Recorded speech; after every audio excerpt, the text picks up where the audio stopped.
আসসালামু আলাইকুম রহমতুল্লাহ ওয়া বারাকাতুহু। প্রিয় শিক্ষার্থীবৃন্দ, আশা করি তোমরা ভালো আছো। আমিও ভালো আছি আলহামদুলিল্লাহ। আমি বিগত কয়েকদিন যাবৎ এই যারা বিবিএ অনার্সে আছো, সেটা অ্যাকাউন্টিং ডিপার্টমেন্ট হতে পারে, ম্যানেজমেন্ট ডিপার্টমেন্ট, মার্কেটিং এবং ফিনান্স ডিপার্টমেন্টে যারা আছো, তাদের জন্য ক্যাপিটাল বাজেটিং যে বিষয়টা খুবই হেল্পফুল। ইভেন যারা এমবিএতে আছে তাদের জন্য এই অধ্যায়টি ফাইন্যান্সিয়াল স্টেটমেন্টের জন্য কাজে লাগে। ইভেন বিভিন্ন জায়গায় এটা অনেক উপকারী, যার কারণে ক্যাপিটাল বাজেটিং নিয়ে কয়েকদিন যাবৎ তোমাদের সাথে আমি আছি। যারা ইন্টারমিডিয়েট লেভেলে পরীক্ষার্থী তাদের জন্য ক্যাপিটাল বাজেটিং আছে, এবং যারা ইন্টারমিডিয়েট ফার্স্ট ইয়ারে আছো তাদের জন্য শুরু থেকে যদি শেষ পর্যন্ত দেখো অবশ্যই তোমাদের কাজে লাগবে। ঠিক আছে, তা আমরা পরবর্তী পেজে যাই। Principles of finance BBA honours first year. এখানে লেখা আছে department of accounting, management, marketing and finance, অর্থাৎ এই 4 ডিপার্টমেন্টের জন্যই কাজে লাগবে। ইভেন যারা এমবিএতে আছে তাদের জন্য হেল্পফুল হবে। ইভেন ইন্টারমিডিয়েট লেভেলে যারা আছে ফার্স্ট ইয়ার এবং সেকেন্ড ইয়ার উভয়ের জন্যই কাজে লাগবে। ঠিক আছে, তো ইন্টারমিডিয়েট লেভেলে যারা আছে তাদের বইটার নাম হচ্ছে আসলে ফিন্যান্স এন্ড ব্যাংকিং। এখানে ফিন্যান্স এন্ড ব্যাংকিং দুইটি পত্র আছে, একটা হচ্ছে ফার্স্ট পার্ট আর একটা হচ্ছে সেকেন্ড পার্ট। ফার্স্ট পার্টের মধ্যে অধ্যায় 8-এ আছে ক্যাপিটাল বাজেটিং। ঠিক আছে, ইভেন বাংলা ভার্সনে যারা আছে তাদের জন্য এবং ইংলিশ ভার্সনে যারা আছে তাদের জন্য।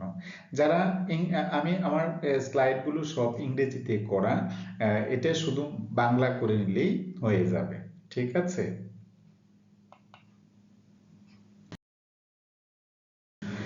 তো প্রাইমারি ডিসকাশনে আমি যে কথাটি বলেছিলাম সেটা হচ্ছে কিওয়ার্ড। তো কিওয়ার্ডের মধ্যে এনসিওটা আমার বারবার লাগে, এটা হচ্ছে নিট ক্যাশ আউটলে এবং এনসিবি হচ্ছে নিট ক্যাশ বেনিফিট।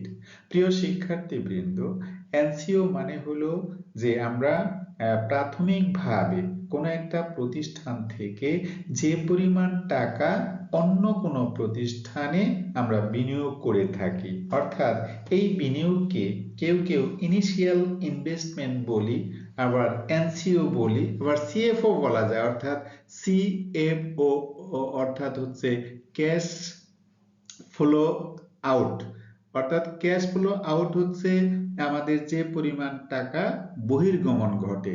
সুতরাং এই জায়গাটাতে আমরা বিভিন্ন ল্যাঙ্গুয়েজে ইউজ করতে পারি, যে একটা হচ্ছে নগদ বহিঃপ্রবাহ, তারপরে NCO NEET cash outlay, initial investment, শুধুমাত্র ইনভেস্টমেন্ট, ভিন্ন ভিন্ন ভাষায় এখানে বলা যেতে পারে। এনসিবি মানে হচ্ছে নিট ক্যাশ বেনিফিট।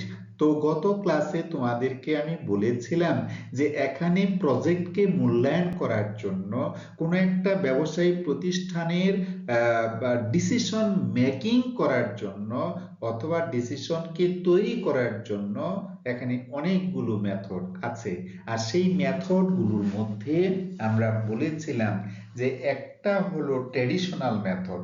সেই ট্রেডিশনাল মেথডের মধ্যে আমরা করেছিলাম পেব্যাক পিরিয়ড, আরেকটা হলো এভারেজ রেট অফ রিটার্ন। তো এভারেজ রেট অফ রিটার্ন এবং পেব্যাক পিরিয়ড সম্পর্কে আমি বিগত দুটো ক্লাসে লেকচার দিয়েছি, সুতরাং আজকে আমি ওই ব্যাপারে আর কোনো কথা বলতে চাচ্ছি না। ঠিক আছে, তো শুধুমাত্র আরো একটা বিষয়, ট্রেডিশনাল মেথডে তো দুইটা আলোচনা করেছি, ইভেন যেটা মডার্ন মেথড ছিল অথবা ক্লাসিক্যাল মেথড, সেই ক্লাসিক্যাল মেথডের মধ্যে 3টে মেথড আছে। একটা নাম হচ্ছে NPV method, that means net present value. Net present value মানে হচ্ছে হচ্ছে নিট বর্তমান মূল্য পদ্ধতি। এই নিট বর্তমান মূল্য পদ্ধতি সম্পর্কে গত ক্লাসে আমি বলেছি। আরেকটা বিষয় ছিল আইআরআর। আইআরআর মানে হলো internal rate of return. Please যাদের কোনো সমস্যা হয় তারা পূর্ববর্তী লেকচারে ভিডিও আছে, সেটা যদি তোমরা একটু দেখে নাও তাহলে সেখানে চারটা ম্যাথমেটিক্যাল প্রবলেম তুমি পেয়ে যাবে। একটা হচ্ছে পেব্যাক পিরিয়ড, একটা হচ্ছে এভারেজ রেট অফ রিটার্ন, আরেকটা হলো ইন্টারনাল রেট অফ রিটার্ন, আরেকটা হচ্ছে তোমাকে কি বলবো নিট প্রেজেন্ট ভ্যালু মেথড। তাহলে আধুনিক পদ্ধতির মধ্যে তিনটি পদ্ধতি ছিল, সেই তিনটে পদ্ধতির মধ্যে আমি অলরেডি দুইটা আলোচনা করেছি, আর একটা বাকি আছে, সেটা হচ্ছে পিআই। পিআই মানে হলো প্রফিটেবিলিটি ইন্ডেক্স, দ্যাট মিন্স মুনাফার সূচক। তো আজকে যেহেতু আমি নতুন একটা বিষয় নিয়ে এসেছি, সুতরাং আজকে পিআই সম্পর্কে কোনো কিছু বলবো না, ঠিক আছে? তো আমরা নেক্সট পেজে যাই। নতুন প্রবলেমটা এখানে কি আছে?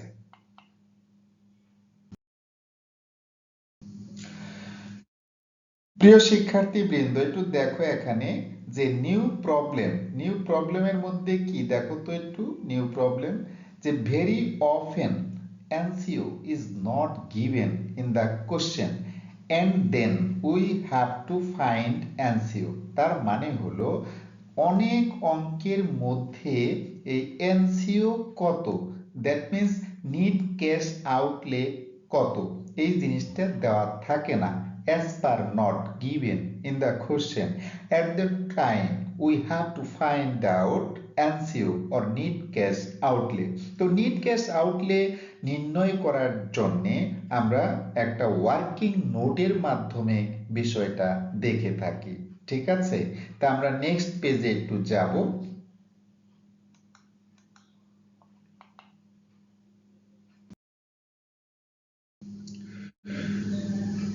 দেখো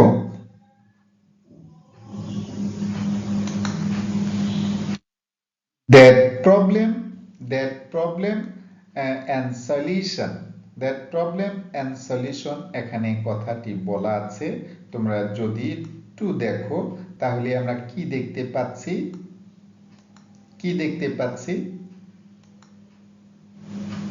invoice price of the machine টাকা 1,00,000। ইনভয়েস প্রাইস মানে হলো চালানি মূল্য, অর্থাৎ যে মূল্যে আমরা মেশিনটি কিনতে যাচ্ছি, ঠিক আছে?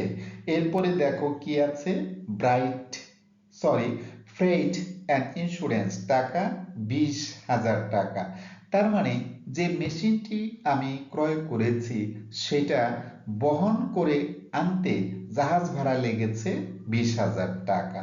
এরপরে যেটা আছে ইম্পোর্ট ডিউটি মানে হলো আমদানি শুল্ক, অর্থাৎ আমি যদি দেশের বাইরে থেকে পণ্য আমদানি করি তার জন্য সরকারকে যে ট্যাক্স দিতে হয় তার নাম হলো ইম্পোর্ট ডিউটি।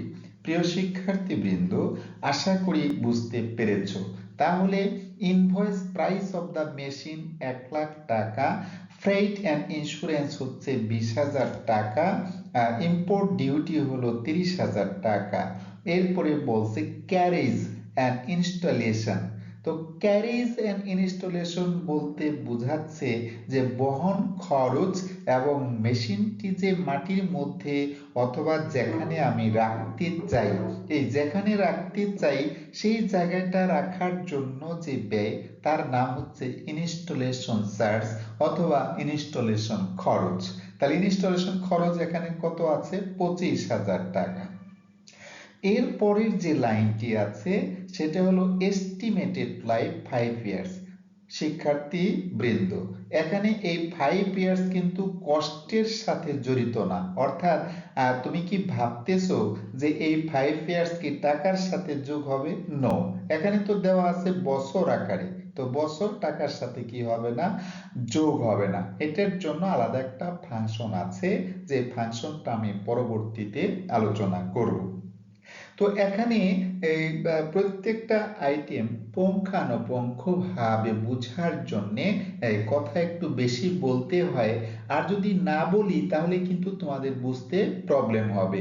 অনেকেই কমেন্টস করেছো যে স্যার আমরা এটা আরো ডিটেলস চাই, ডিটেলস। তো ডিটেলস বলতে গেলে যদি আমি শর্ট কথায় শেষ করে দেই সেই ক্ষেত্রে অঙ্কটা তোমার মাথায় নাও আসতে পারে, যার কারণে আমার এই ভিডিওটা একটু লেংদি হয়। ঠিক আছে, তো এখানে আরেকটা বিষয় দেখো, working capital required 25,000। Working capital কাকে বলে?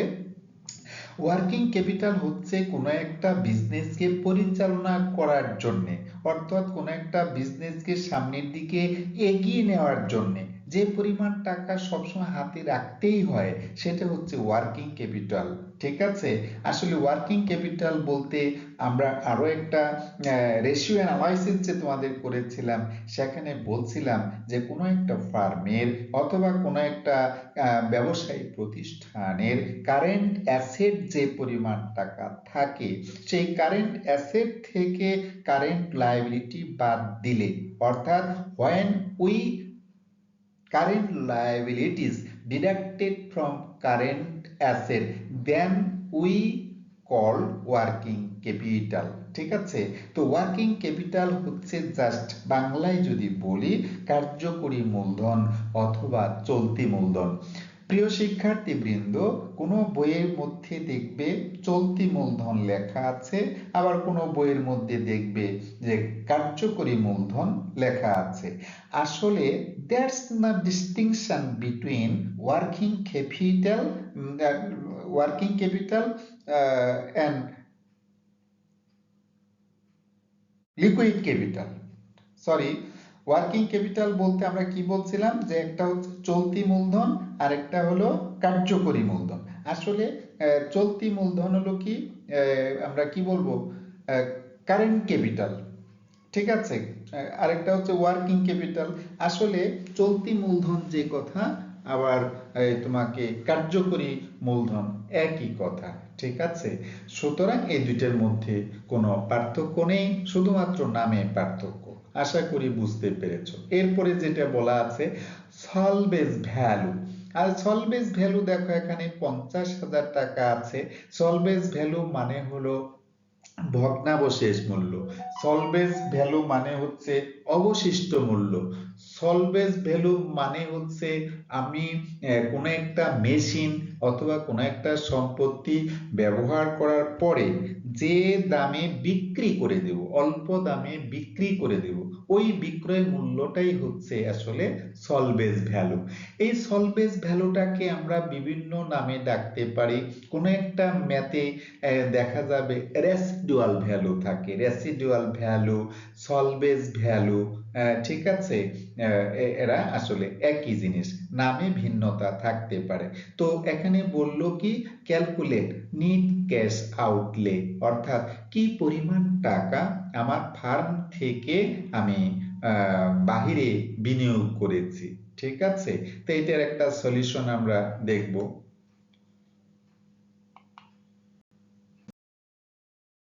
দেখো, calculate of NEET cash outlay, অথবা এখানে লিখতে পারতাম যে calculation of NEET cash outlay, আসলে একই জিনিস। তো ইনভয়েস প্রাইস টাকা 1,00,000, এটা হচ্ছে মেশিনের মূল্য। আর এই মেশিনটা আনতে আমার জাহাজ ভাড়া লেগেছে 20,000 টাকা। আমি আমদানি শুল্ক ইম্পোর্ট ডিউটি দিয়েছি 30,000 টাকা। আর ইনস্টলেশন কস্ট অথবা সংস্থাপন কস্ট করেছি 25,000 টাকা। সুতরাং একটু খেয়াল করো, 1,20,000, 30,000 এবং 25,000, টোটাল হচ্ছে 1,75,000 টাকা। আরেকটা বিষয়, এই যে 1,75,000 টাকা, এটা কিন্তু আসলে এনসিও না। এটা হচ্ছে আমরা বলি আমি একটা লাইন লিখি নাই, ইচ্ছা করে লিখি নাই, কারণ হচ্ছে পরবর্তী যে ভিডিওটা করব সেখানে আমি পূর্ণাঙ্গ এনে লিখবো। এটার নাম হচ্ছে আসলে বেস ফর ডিপ্রিসিয়েশন। তার মানে যদি আমাকে অবচয় নির্ণয় করতে বলা হয় তাহলে আমি 1,75,000 টাকার উপরে আমি অবচয় ধরব। তাহলে প্রিয় শিক্ষার্থী বৃন্দ, এখানে একটু খেয়াল করো তো যে মেশিনের মূল্য ছিল 1,00,000 টাকা, ফ্রেড ছিল 20,000, ইম্পোর্ট ডিউটি 30,000, ইনস্টলেশন কস্ট 25,000। এই টোটাল বিষয়টাই হচ্ছে আসলে মানে কস্টিং, বাট এটার বেস মানে হলো যে মূল্যের উপর অবচয় ধরা হবে। তো এখানে যে কি আছে দেখো তো, ওয়ার্কিং ক্যাপিটাল। তো ওয়ার্কিং ক্যাপিটাল হচ্ছে জাস্ট চলতি মূলধন, বিজনেসকে অপারেটিং করার জন্য, বিজনেসকে সামনের দিকে এগিয়ে নেওয়ার জন্য অলওয়েজ যে পরিমাণ টাকা তোমার হাতে রাখা উচিত সেটা হচ্ছে ওয়ার্কিং ক্যাপিটাল। বাট ওয়ার্কিং ক্যাপিটালের উপরে কোনো অবস্থাতেই ডিপ্রিসিয়েশন চার্জ করা হয় না। তার মানে depreciation will not charge to be working capital because of it is not fixed asset, it is current asset. So current asset এর উপরে কোনো depreciation চার্জ করা হয় না। বাট টাকাটা যেহেতু আমাকে চলে বিজনেস থেকে চলে গিয়েছে, সুতরাং এটাকে আমরা কি বলবো, এনসিও হিসাবে ধরবো। বাট এই 25,000 টাকার উপরে কোনো ডিপ্রিসিয়েশন চার্জ করা যাবে না। তাহলে এই যে টোটাল টাকাটা আসলো 2 লাখ, এই 2 লাখ টাকাটাই হচ্ছে আসলে এনসিও। প্রিয় শিক্ষার্থীবৃন্দ, এই এনসিওটা অনেক সময় বিভিন্ন ইউনিভার্সিটির কোশ্চেনে এসেছে, তোমরা দেখবা যারা বিবিএ তে পড়তেছো এই এনসিওটা দেওয়া থাকে না। সুতরাং আমরা বলতেই পারি we can say that when NCO is not given in the question, at the time we have to find out NCO. So invoice price, freight, import duty and installation cost সবগুলো যোগ করার পরে যা হবে সেটা হলো base for depreciation, and then you have to add it working capital, then finally we get NCO. আশা করি তোমরা বুঝতে পেরেছো। ঠিক আছে? তো প্রিয় শিক্ষার্থীবৃন্দ, যদি তোমাদের বিষয়টা পড়ার পরে, বিষয়টা জানার পরে, দেখার পরে তোমার জীবনে কোথাও কোনো কাজে লাগে, তাহলে please like, comment and share.